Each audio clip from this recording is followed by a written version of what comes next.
Welcome to this latest video in our REBA On Demand series focused on innovation in reward and benefits. I'm Maggie Williams, Content Director at REBA, and I'm really pleased to be here today with Lee Thompson, Flex Solution Engineer for Reward Gateway.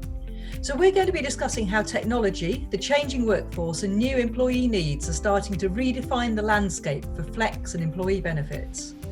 So there's no doubt that the events of the last year have brought healthcare and wellbeing benefits into much sharper focus. And it's also significantly reshaping wider benefits choices, driving greater technology use, and drawing attention to the different individuals' needs within the workforce. So does this all add up to a new age of flex? Lee, I'd like to start off by talking about the relationship between benefits technology and some wider working trends.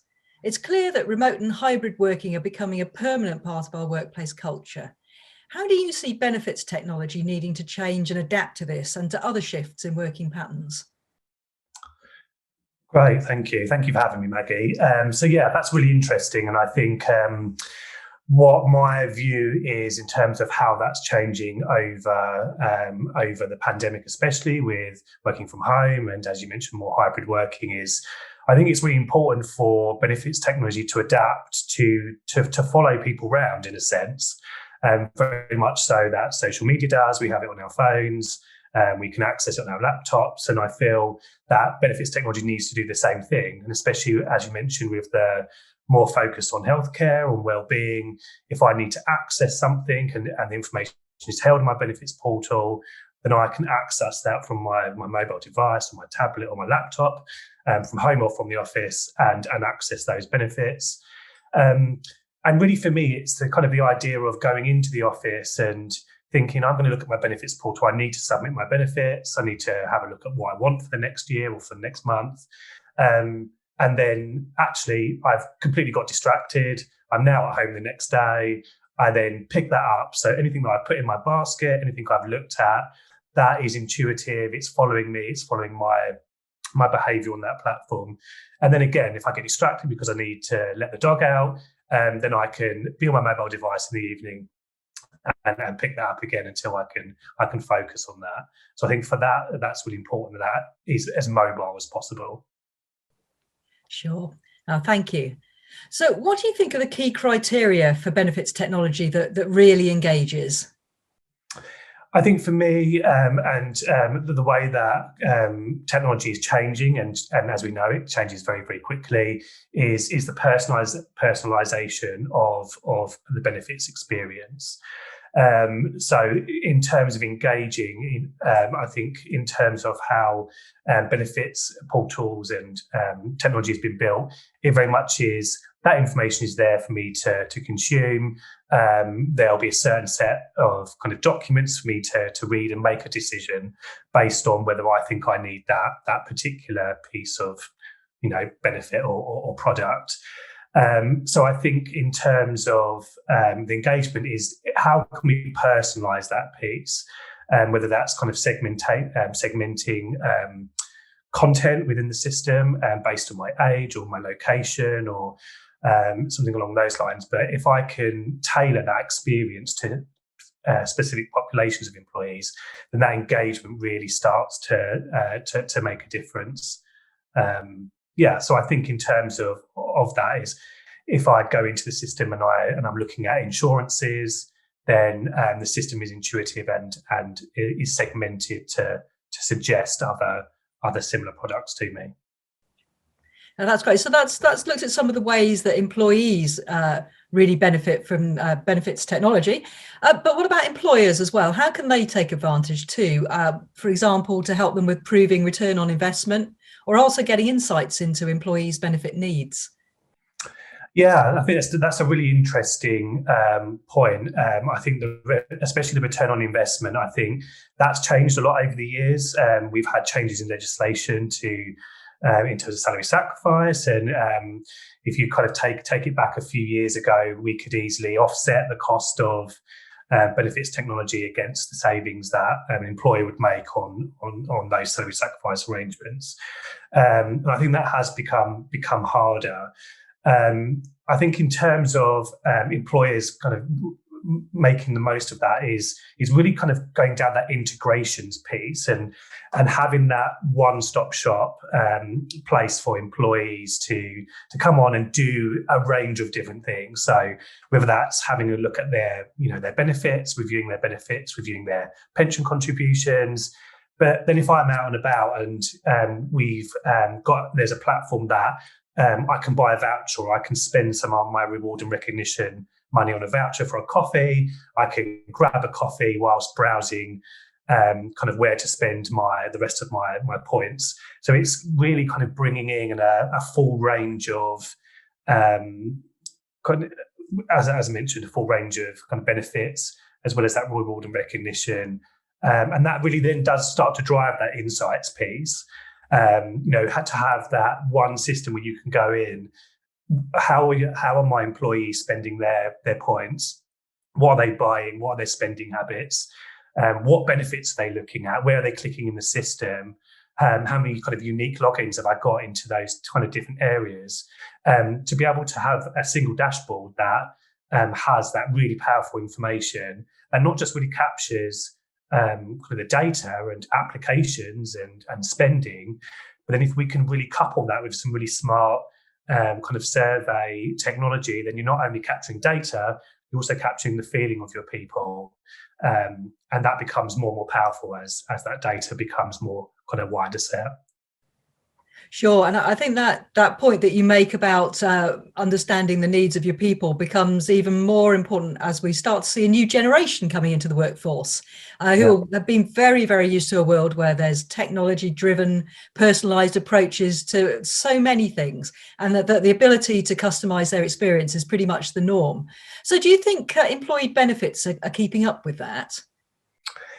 I think employee benefits in a general sense, no, I don't think they are as much as potentially what they could have.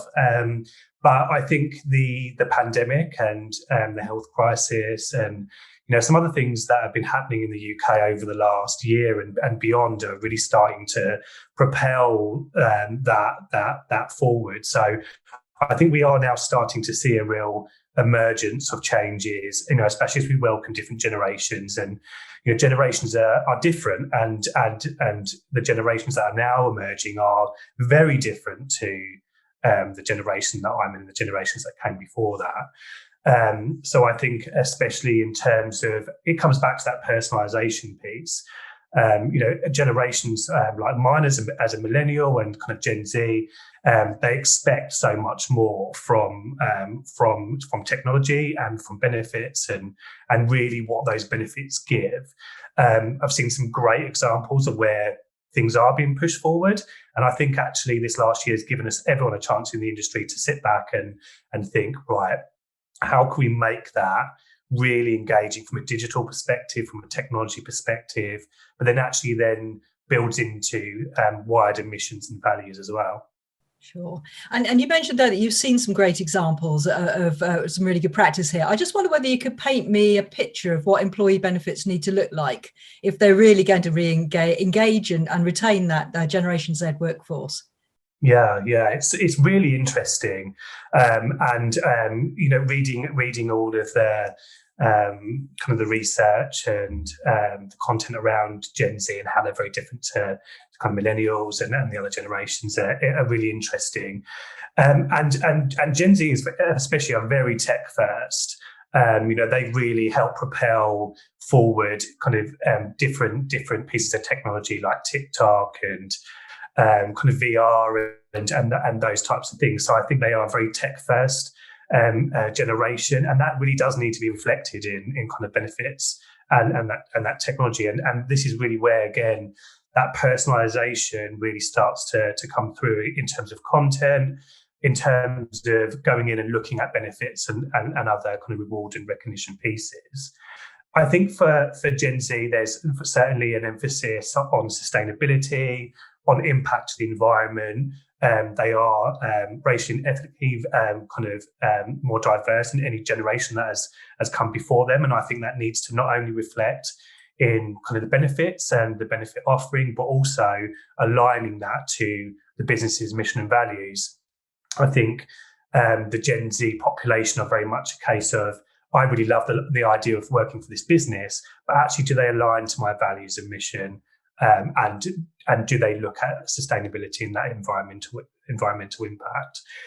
So actually, from an example perspective, there's some great strides in kind of the insurances market where the integration piece is becoming much more prevalent. So the transfer of data is a lot more streamlined. There is less emails which take up energy, it has an environmental impact, even though we don't think it when we send emails.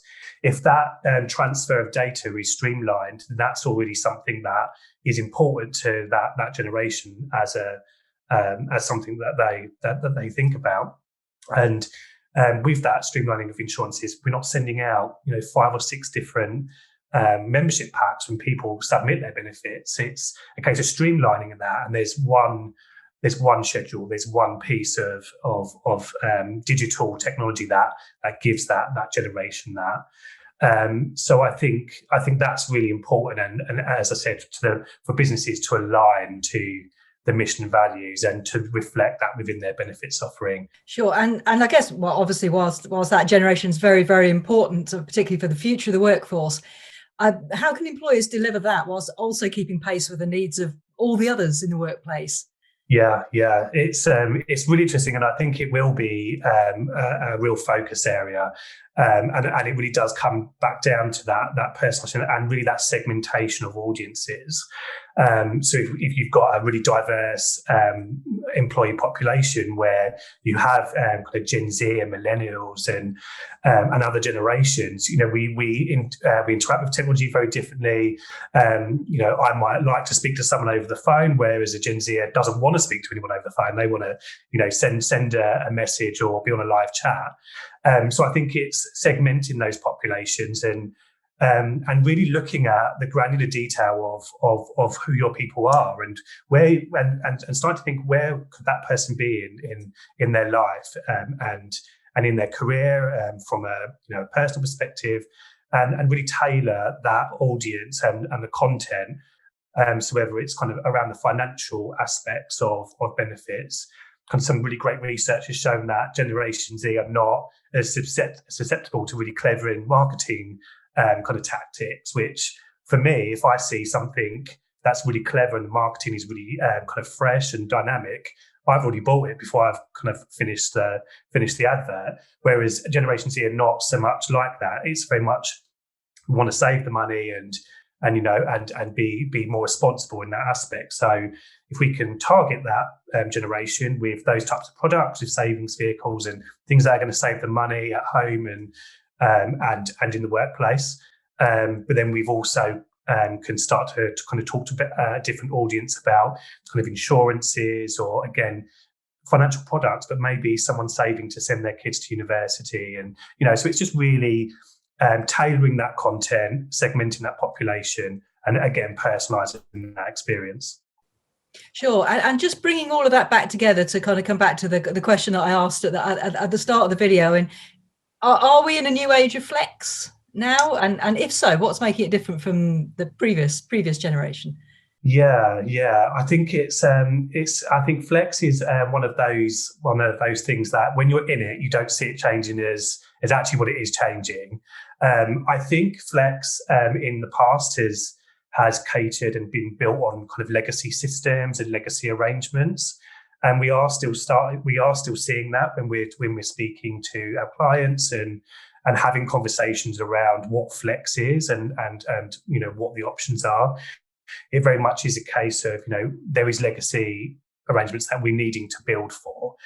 I think there is a new age of flex in the sense that we have a great opportunity to rip up that legacy build and that the approach that we have to these systems, and really to make a dramatic change in those arrangements. As I mentioned, I want my benefits to follow me. So when I am in a shop, I can buy a voucher with my reward and recognition points, or I can access my discounts. Or if I'm not feeling great, then I can go onto my benefits and I can book a doctor's appointment through a digital GP, and then that's then tailored and fits into my PMI. I think that kind of anytime mobile approach really is the opportunity to kind of kill that legacy thought process and really kind of push ourselves into a more digital, responsive, mobile and tech first solution. That's great. And sort of building on that further, what are you seeing change about the types of benefits that we're seeing offered through a Flex platform or similar?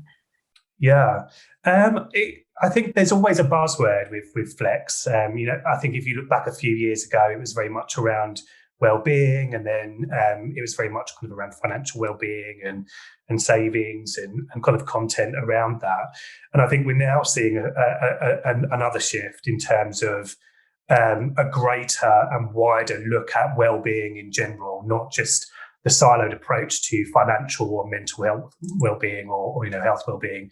So actually, how do we not build individual benefits within a system, but how do we look at kind of a holistic approach to a wide variety of benefits? And that integration piece comes back in when we're looking at tying in a multitude of benefits. So again, I think there's been a shift to our mental health with the pandemic, being isolated at home.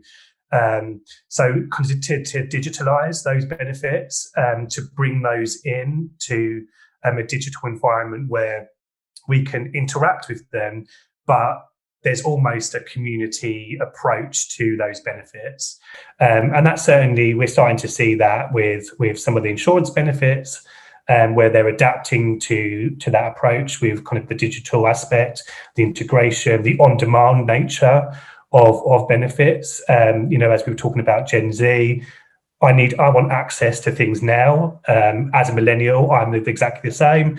I'm not willing to wait to access something. So on-demand benefits that I can access there and then as and when I need them, I think is really going to be the focus.